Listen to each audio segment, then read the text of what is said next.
ये जो अब महाराष्ट्र में जो सरकार है महाविकास आघाड़ी के बाद, जो जिसके डिप्टी सीएम देवेंद्र फडणवीस हैं, तो ये कितनी स्थिरता है इसमें, क्या कहेंगे इसको लेकर के? अरे मैं अभी रिपोर्ट देख रहा था, एक बीजेपी दफ्तर में जो जश्न मनाया जा रहा था, देवेंद्र फडणवीस उसमें नहीं गए, नाराज हैं चचा। और कितनी बड़ी विडंबना है, और कैसे ये उस बात को स्वीकार कर ले रहे हैं कि जो एक बार मुख्यमंत्री बन चुका था, अभी तक तो मैंने नहीं देखा, शायद आप जानते होंगे, कोई भी मुख्यमंत्री बनने के बाद डिप्टी सीएम नहीं बनता। लेकिन क्या सत्ता की लालच है, क्या सत्ता लोलुपता है कि मुख्यमंत्री बने फिर उप मुख्यमंत्री बन गए। तो बहुत कुछ अंदर खाने अच्छा नहीं है, और इसको मैं आपको अभी बता दे रहा हूं, बहुत स्थिर सरकार न समझिएगा इसको, बहुत कुछ होने वाला है अभी। और मैं आपको बता दूं, आप इस बात को नोट कीजिए, एकनाथ शिंदे महाराष्ट्र के नए जीतन राम मांझी से साबित होने जा रहे हैं। आप इस बात को नोट करिए। आवाज ब्रेक हो रही थोड़ी। एकनाथ शिंदे महाराष्ट्र के नए जीतन राम मांझी साबित होंगे, और ये सरकार स्थिर नहीं होने वाली है, क्योंकि जिस सत्ता की भूख बीजेपी में है, वो एकनाथ शिंदे से नहीं भूख तृप्त होगी। तो बहुत कुछ हम नहीं मानते। तो क्या बीजेपी की ये साजिश है या बीजेपी की चालाकी है, क्या है, किसको क्या कहा जाएगा कि जो एकनाथ शिंदे को आगे कर दिया गया? देखिए, ऐसा है, एकनाथ शिंदे तो बलि के बकरे बनाए गए हैं। मुझे नहीं लगता कि एकनाथ शिंदे को मुख्यमंत्री बना के बहुत उनके लिए अच्छा किया है। देखिए, बीजेपी ने साजिशन एक काम किया है कि अगर अच्छा कुछ हो गया तो बीजेपी की देन, और जो जो दिक्कतें आएंगी वो एकनाथ शिंदे के सर। इसीलिए तो मैं कह रहा हूं कि एकनाथ शिंदे जीतन राम मांझी बनेंगे महाराष्ट्र के, और बीजेपी ने इसमें गेम खेला है, और सारा फंडिंग बीजेपी का ही है। अरे प्रधानमंत्री को तो इस बात के लिए शर्म आनी चाहिए कि एक लोकतांत्रिक सरकार को, जो बहुमत में थी, इन्होंने पीछे से इनके ही दल ने फंडिंग करके, और इनकी सरकार ने ईडी सीबीआई का धौंस दिखा के उस सरकार को गिरा दिया। क्या ऐसे ही चलेगा? ये वही मोदी जी है ना, जो जीएसटी के मामले में संघीय ढांचे का हवाला देके गिड़गिड़ाया करते थे कि नहीं, हमारे संघीय ढांचे को चोट कर रही है केंद्र सरकार। जबकि कांग्रेस की जो पूर्ववर्ती सरकार थी, उन्होंने सबसे विचार मशवरा किया, और जब तक सब एकमत नहीं हुए तब तक जबरदस्ती कानून नहीं थोपा। ये तो सरकार जबरदस्ती कानून थोपने की बात कर रही है, और जबरदस्ती अपनी सरकार, अब आप देख लीजिए, वही चीज महाराष्ट्र में हुई, वही मध्य प्रदेश में, वही कर्नाटक, उत्तराखंड में तो राष्ट्रपति शासन तक लगा दिया। कोर्ट ने अगर नहीं निर्णय किया होता तो फिर कहां से सरकार बहाल होती? तो ये हर वो पैतरेबाजी करते हैं, अनैतिक, नैतिक तो नैतिकता इनके अंदर बची ही नहीं। हर गलत काम करते हैं, असंवैधानिक अनैतिक कृत्य करते हैं, सिर्फ सत्ता पाने के लिए। और आप बात कांग्रेस की करते हैं, कांग्रेस ने तो नैतिकता का प्रमाण दिया है। आप जिस वाजपेयी की बात करते हैं कि एक वोट से, उनको पता था वाजपेयी जी को कि हमारे पास बहुमत नहीं है, इस वजह से उन्होंने एक लंबा चौड़ा भाषण दिया और सरकार से बाहर चले गए।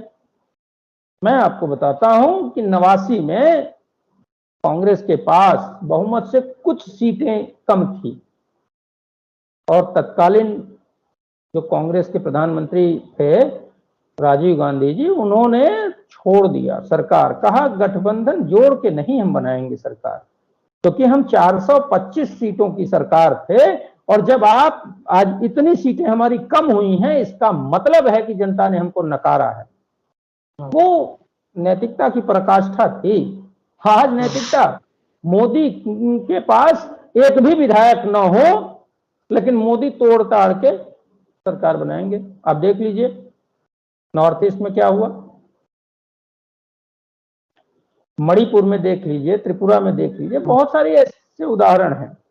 जबरदस्ती सरकार बनाना। एक देखिए जो ऑपरेशन लोटस इस टाइप के जो शब्द इजाद करते हैं भाजपा के साथी, और क्योंकि गोदी मीडिया जो गुल्लू मीडिया है वो बीजेपी द्वारा प्रायोजित शब्दों को ही उठाते हैं।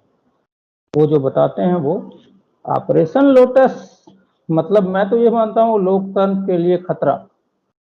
हमारी सेना के लोग ऑपरेशन किया करते हैं वो दुश्मनों के खिलाफ, लेकिन ऑपरेशन शब्द जो बीजेपी के इस घृणित कृत्य के साथ जोड़ा जा रहा है वो बहुत निंदनीय है।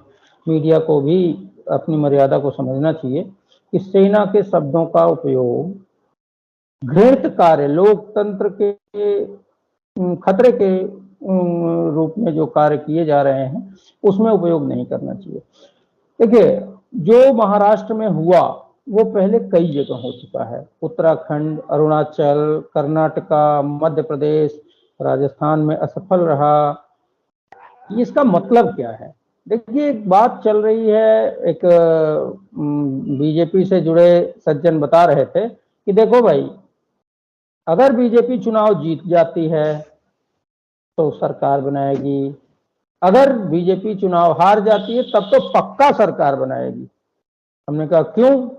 कहा कुछ भी हो जाएगा, मोदी और अमित शाह जो हैं वो सत्ता जरूर बना लेंगे। इसका मतलब क्या है? इसका मतलब यह है कि कोई बैकएंड पे प्लान है। बैकएंड पे प्लान ईवीएम का भी मुद्दा है, क्योंकि ईवीएम को जिन देशों ने इजाद किया था उन्होंने ही बैन कर दिया। मतलब यह है कोई टेक्नोलॉजी बनती है वो फायदे के लिए होती है, लेकिन जब उसका दुरुपयोग होने लगता है तो लोग बैन कर देते हैं। लेकिन भारत एक ऐसा देश है जहां ईवीएम पे पूरी सरकार बदली जाती है, बनती है, और ईवीएम पे इतने सवाल खड़े किए जाते हैं फिर भी ईवीएम के बारे में सरकार का कोई स्टैंड नहीं है। जब सरकार में मौजूदा सत्ताधारी दल विपक्ष में था और सरकार से चुनाव हार गया तो उसके बाद इन्हीं के वरिष्ठ नेता लाल कृष्ण आडवाणी और अभी के राज्यसभा सदस्य जीवीएल नरसिम्हा राव ने एक किताब लिखी थी, डेमोक्रेसी एट रिस्क। तो इनके विचार जब सत्ता में होते हैं कुछ और होते हैं, विपक्ष में होते हैं कुछ और होते हैं। तो एक तो ईवीएम का है। दूसरा क्या है कि धन बल, बाहुबल, मतलब भारत के इतिहास में जैसा मुझे समझ आया, अब तक के इतिहास में जितनी सरकारों को तोड़ फोड़ की प्रक्रियाएं हुई चाहे किसी भी दल के द्वारा, अभी सबसे ज्यादा हो रही हैं। मौजूदा जो केंद्र में नरेंद्र मोदी की सरकार है, इस सरकार ने धन बल, हॉर्स ट्रेडिंग जिसे कहते हैं, खूब उसका उपयोग किया। और उसके साथ ईडी, सीबीआई जैसी एजेंसियों का भी उपयोग हो रहा है, उनका डर दिखाया जा रहा है। आप देखेंगे कि अभी पीछे शिवसेना के भी कई नेताओं के पीछे और अभी लेटेस्ट राहुल गांधी जी के पीछे इस कदर ईडी को किया और उनसे 5 दिन पूछताछ हुई। निर्णय क्या निष्कर्ष निकला ये किसी को नहीं पता। मतलब क्या है कि डराने की कोशिश है। जब डराने की कोशिश होती है तो ऐसी स्थिति में सरकारें टूटती हैं, बिखरती हैं। मैं वही बात कह रहा हूं कि जिस बीजेपी ने 2019 चुनाव बीतने के बाद शिवसेना और उद्धव ठाकरे की उस बात को नहीं माना कि बात 50-50 की हुई थी, आधे टर्म तक हम सत्ता में रहेंगे, मुख्यमंत्री शिवसेना का होगा, आधे टर्म में बीजेपी का होगा। फडणवीस ने भी मना कर दिया, अमित शाह ने भी मना कर दिया, ऐसी कोई बात नहीं हुई, ऐसा कुछ नहीं है, और उस बात के लिए राजी नहीं हुए। जबकि ये सैद्धांतिक बात थी कि नहीं, महाराष्ट्र में मजबूती उनकी है तो करना चाहिए। लेकिन जब ये बात नहीं हुई तो आज क्या हुआ? महाराष्ट्र में 2.5 वर्ष उद्धव ठाकरे मुख्यमंत्री बने रहे और आपने फिर से एकनाथ शिंदे को बना दिया, शिवसेना के ही एक शिवसैनिक को मुख्यमंत्री। तब तो आपको वही मान जाना चाहिए था। लेकिन वहां बात क्या थी? वहां बात ये थी कि हमको शिवसेना को खत्म करना है, हमको ठाकरे की विरासत को खत्म करना है। बाला साहब ठाकरे की विरासत, जो मराठी मानुष एक पहचान थी, उसको खत्म करने के लिए इनका विचार। और ऐसा नहीं है, जब तक शिवसेना इनके पक्ष में थी, इनकी बातें करती थी, तब तक वो बहुत अच्छी थी, उसका हिंदुत्व बहुत अच्छा था। जैसे ही इनकी गलत नीतियों का शिवसेना ने विरोध किया, फिर वो हिंदुत्व से अलग हो गए, वो हिंदुत्व के लिए खतरा हो गए। सवाल ये नहीं है, सवाल ये है कि बीजेपी की एक ही सोच है, हिटलर शाही, तानाशाही की, दमन की। अगर आप उसकी पक्ष की बात करते हैं तब तो आप ठीक हैं। देहात में एक कहावत है, अपने बच्चे बच्चे, दूसरों के बच्चे जनसंख्या। अपने बच्चे हैं तब तो कोई दिक्कत नहीं है, लेकिन दूसरों के बच्चे हमको जनसंख्या लगने लगते हैं, ये दोहरा चरित्र है। और ये बीजेपी आरएसएस का ही चरित्र है, और ये लोग इसी बात पे चलते हैं।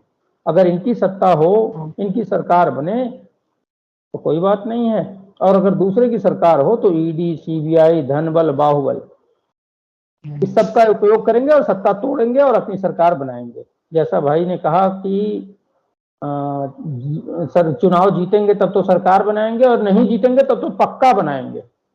ये अहंकार है, ये बैकएंड पीछे का एक प्लान है। मैं आपको एक चीज और बताता हूं। इसी दौरान उद्धव ठाकरे ने एक बात कही कि अगर एकनाथ शिंदे मुख्यमंत्री बनना चाहते हैं तो मैं त्याग पत्र देता हूं, वो मुख्यमंत्री बन जाएं। लेकिन एकनाथ शिंदे उस बात पर राजी नहीं हुए। क्यों राजी नहीं हुए, ये विचारणीय प्रश्न है। वो इसलिए राजी नहीं हुए कि वो मुख्यमंत्री तो बन जाते, लेकिन बीजेपी की केंद्रीय सरकार के विरोधी बने रहते, क्योंकि वो महाराष्ट्र विकास आघाड़ी उनके मुख्यमंत्री होते, तो उनके पीछे भी ईडी दौड़ रही होती, सीबीआई दौड़ रही होती।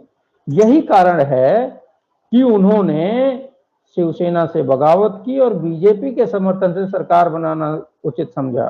मुख्यमंत्री वहां भी बन रहे थे, यहां भी बन रहे थे, लेकिन वहां बनने से मोदी की जो केंद्र सरकार है, जो भारत सरकार में सत्ता में बीजेपी बैठी है, वो ईडी, सीबीआई, छापेमारी, परेशान करने की प्रक्रिया चलाती रहती। इस वजह से एकनाथ शिंदे और जो उनके साथ जो लोग बहुत से गए बगावत करके, वो सब ईडी, सीबीआई के डर से भाग के गए। उनको पैसे भी मिले। अब एक सवाल ये बहुत बड़ा है कि सूरत से गुवाहाटी और गुवाहाटी से गोवा, इस पूरे ट्रिप को फाइनेंस किसने किया? करोड़ों का जो खर्चा आया। आज मैं ये इस कोर्ट को पूछना चाहता हूं कि कोर्ट इस बात के लिए संज्ञान क्यों नहीं लेती?